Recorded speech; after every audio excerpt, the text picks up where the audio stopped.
Mula nang maging opisyal ang relasyon ni Nico at Amanda, ay nagbago ng daily routine nilang dalawa.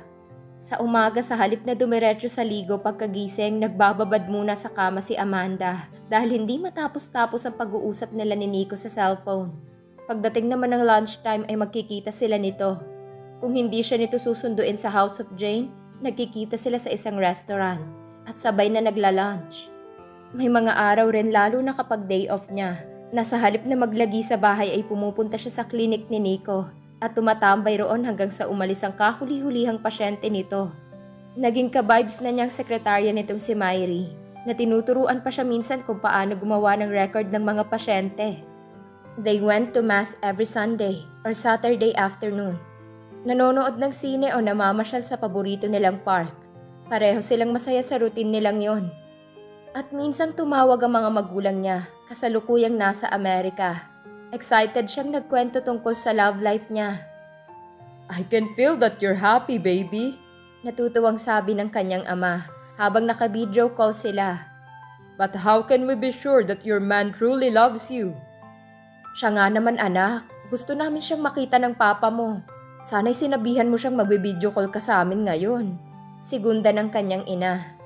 Bukas pa uli kami magkikita, ma, pa. Pero hayaan nyo at babanggitin ko sa kanya na gusto nyo siyang makita. Kahit sa video man lang.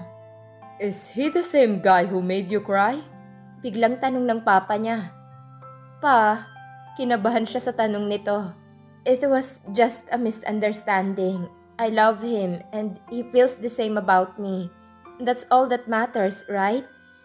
Just asking. Nagkibit balikat na wika nito. Just make sure you'll be okay. Hayaan mo na ang papa mo anak. Alam mo namang hindi maiiwasan na mag-aalala kami para sa'yo. Lalo na ako at nasaksihan ko kung paano ka nasaktan noon. What if we came home to meet that guy, baby? Papa, that would be great. Na-excite na bulalas niya. Ngayong wala pa siyang planong umalis ng bansa. Pabor sa kanyang pag-uwi ng mga ito. Makakasama niya ang mga ito at maipapakilala rin niya sa mga ito si Nico. Okay, it's settled then. Your mom will call to confirm our arrival. Remember, Amanda, I want the best for you, and if I can make sure that you are in the best of hands, then I'll feel better. I don't want you to experience what your mom went through because of me. Ngayon ay mas naiintindihan niya ang pag-aalala ng kanyang ama. Thank you, Papa. I'm sure that once you meet Nico, you'll also think he's great. He takes care of me, just like the way you do. Pagkatapos makausap ang mga magulang ay agad ibinalita ni Amanda kay Nico ang naging usapan nila. That's great, sweet. Yun ang tawag nito sa kanya bilang endearment. Paghandaan natin ang pag-uwi ng mga magulang mo. Sasabihin ko rin kina mama at papa. What do you say to that? Ha? Sigurado ka? Hindi niya inaasahan yon. Magkikita ang mga magulang natin? Hindi kaya parang namamanhikan na kayo niyan? Ayaw mo ba? Kasi ako, basta ikasasaya mo ay walang problema, sweet. Sa akin, your wish is my command. Oh, kung nandito ka lang napupug na kita ng halik, hindi mo alam kung gaano mo ako pinasaya. Hindi ba tayo pwedeng magkita ngayon? As in ngayon na? Natatawang tanong nito. Hindi ako pwede dahil wala pang foreman ng building. Hindi ko masyadong alam ang gagawin dito pero kailangan ko pa ring bantayan. Bakit hindi na lang ikaw ang dumaan dito mamaya? Titingnan ko rin, hindi ko pa nakakausap si Jane at baka may ipapagawa siya. Nakakahiya naman kung palagi na lang akong wala. Napakarami ko ng utang na loob sa kanya. Tumikhim si Jane na eksaktong pumasok sa silid. Akong pinag-uusapan nyo, no? Alam ko na sa tingin mo pa lang, Amanda. Natawa siya. Nahulaan agad ng kaibigan ang nasa isip niya. Taliwas sa scripted na acting nito noong bago sila nagkabati ni Nico. It turned out nakakutsaba pala ito ng nobyo niya para pagselosin siya. At effective naman. Sobra. Hindi ka pwedeng umalis, sabi nito. Ipinatong ang makapal na folder sa harap niya. Sweet, I need to hang up. Heto na si Jane at may bit-bit na trabaho. Mag-usap na lang tayo later, okay? I love you. Nakakaloka. Ni Jane na nagpahid lang ng pawis sa noo. Hindi ba kayo nilalanggam sa mga linya niyong yan? Jane naman, parang hindi ka pa nasanay eh. Reklamo niya. Kumuha siya ng folder at binusisi iyon. Ano to? Maang na tanong niya. Simple lang, bagong pagkakaabalahan, bagong trabaho. Kung bakit kasi hindi ka pa sumama sa parents mo sa US. Ngayon siguradong hindi ka na makakawala sa House of Jane, girl. Because we're going to have a new branch. Boracay? Totoo ba to? Muli niyang sinuri ang mga papeles. 1 month tayo roon? Yes, yes, and yes. Nakangising sagot nito sa mga tanong niya. And that is effective 3 days from now.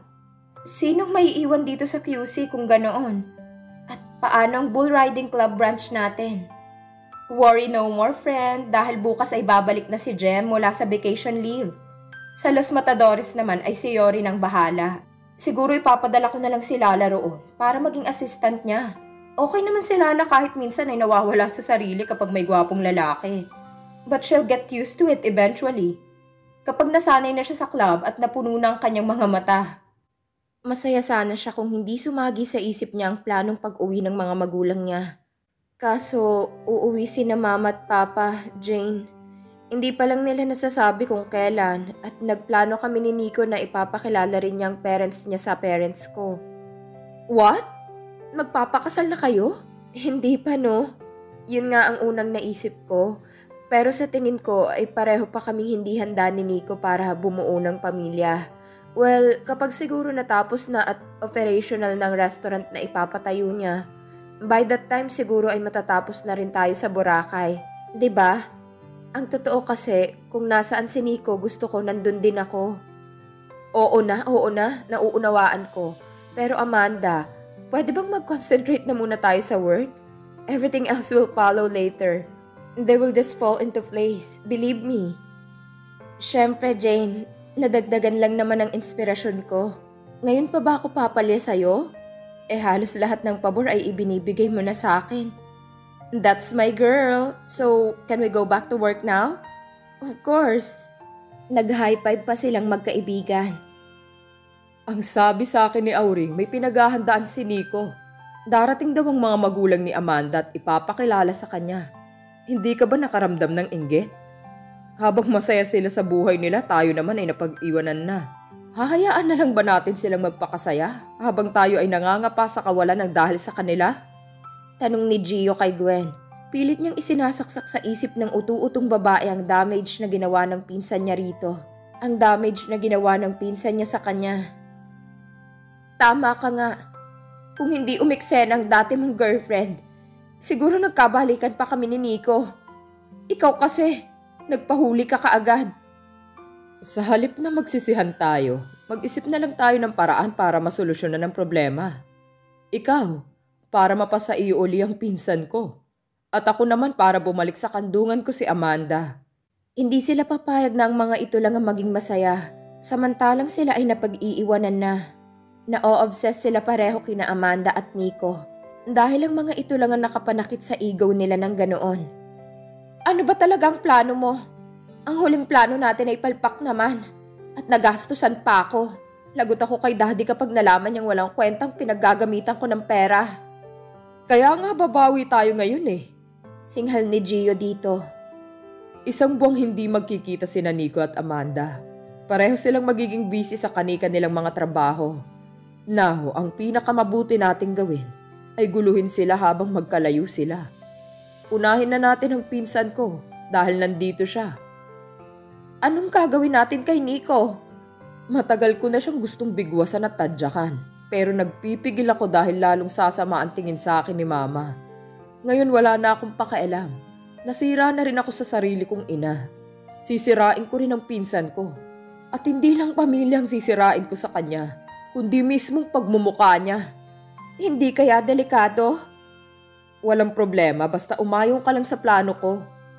Kailan natin isasagawa yan? Sa Makalawa, sa harap ng klinik ni Nico. Aawayin kita roon para ipagtanggol ka niya. Kunwari, bubugbugin kita. Ang pagkakaalam ko ay aalis din sina Amanda patungo sa Boracay sa araw na yon. Siguruhin mo lang na effective na to. Nakairap na sabi ni Gwen. Oo naman. Galingan mo lang ang papel mo at pagkagising ni Nico sa ospital, ay sa'yo na mababaling ang atensyon niya. At ako naman ay susundan si Amanda sa Boracay. Makuha ko lang ang isang yun ay sold na ako. Kahit kailan hindi ka pa rin nagbabago, Gio. Napangisi na ito sa pagkakataong yon. Hindi ko na kailangan magbago dahil alam ko na ang kapalaran ko. Pero nag-enjoy ka naman sa akin, di ba? Hindi na kailangan ng proteksyon. Makahulugang tiningnan siya nito. Let's do it here? Isang halik ang naging kasagutan doon. Saksi ang kotse sa hindi magilang tawag ng kanilang laman. Talaga bang ayaw mong ako nang maghatid sa'yo sa airport? Tanong ni Nico sa kasintahan habang ibinababa nilang bagahe nito mula sa condo unit. Nauna nang bumaba si Jane sa kanila. Hindi na, sweet. May service naman si Jane eh. Saka may trabaho ka rin sa klinik. Malambing na tanggi ni Amanda. Pabaunan mo lang ako ng maraming halik at tuparin mong pangako mong tatawagan ako at least every other day ay okay na ako sa pag-alis namin. Naglambitin ito sa leeg niya habang sinasabi iyon. Hey, baka lalo tayong matagalan kapag ipinagpatuloy mo yan. Awat niya rito. Marami na akong pabaon kagabi. Hindi pa ba sapat yun? Magkasama sila sa mismong kondo na yon ang nagdaang gabi at magkatabing natulog. Kung hindi lang nakakahiya kay Jane, parang ayoko nang umalis. Parang gusto kong hintayin na lang ang pagdating ni na Mama at Papa. Bahagyang nalungkot na sabi nito. Buti na lang nakapag-video call tayo sa kanila kagabi.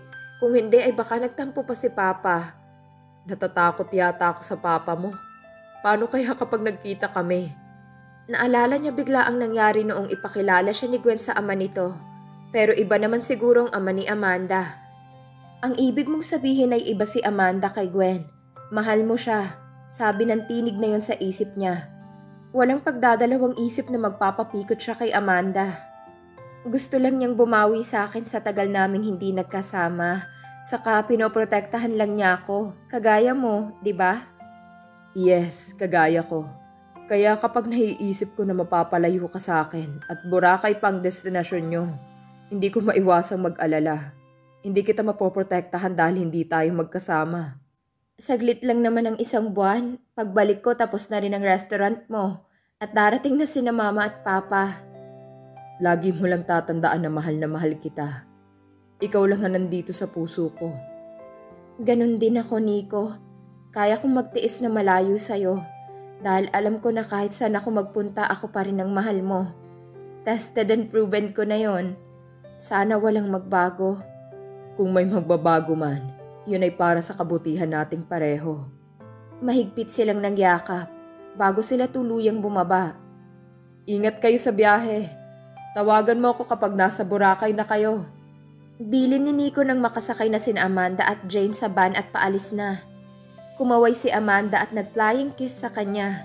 Hindi pa man nakakalayo ang kasintahan ay nangulila na siya rito. Pero sa halip na malungkot ng husto, inisip na lang niya na mabilis na lilipas ang mga araw at linggo. Hindi niya mamamalayan, magkikita na uli sila ng dalaga. Pagdating ng itinakdang petsa ni Gio at Gwen para isagawa ang plano nila laban kay Nico. Napurnada naman yun dahil muling inatake ang ama ng babae. Galit na galit si Gio pero wala siyang choice kundi maghintay uli para mapakilos niya si Gwen. Patience, Gio. Patience. Sabi niya sa sarili. In the meantime, bubusugin niya muna ang sarili sa katawan ni Trisha at ng iba pang babae habang hindi available si Gwen o si Amanda. Pagkalipas ng halos 2 linggo, ay dumating din ang pagkakataon na maisasagawa na nila sa wakas ang plano. Anong nangyayari sa inyo? Gio? Gwen? Tanong ni Nico sa 2 binanggit. Nadatnan niya na may nagkakagulo sa harap ng klinik niya. Hindi agad niya namukaan ng mga ito, kaya labis ang pagtataka niya nang makitang hinampas ni Gwen ang pinsan niya sa likod. Malakas ang dagok na yon. Bilang gante sinampal ng pinsan niya si Gwen. Sa dami ng lugar dito niyo pa naisipang mag-eskandalo? Matagal din niyang hindi nakita ang dalawa. Ang huling balita niya kay Gwen ay nagpunta ito sa Amerika. Pero nasa harap niya ito ngayon. Ang pinsan naman niya ay hindi na niya kailangang malaman ang sitwasyon. Kahit ang ina nito ay sumuko na rito. Ang sama ng pinsan mo, Nico! Sabi ni Gwen na mabilis na lumapit sa kanya at nagtago sa likuran niya. Magpapalinis lang ako ng ngipin sa'yo. Selos na agad. sa'yo ako komportable. Nagsaselos na siya agad.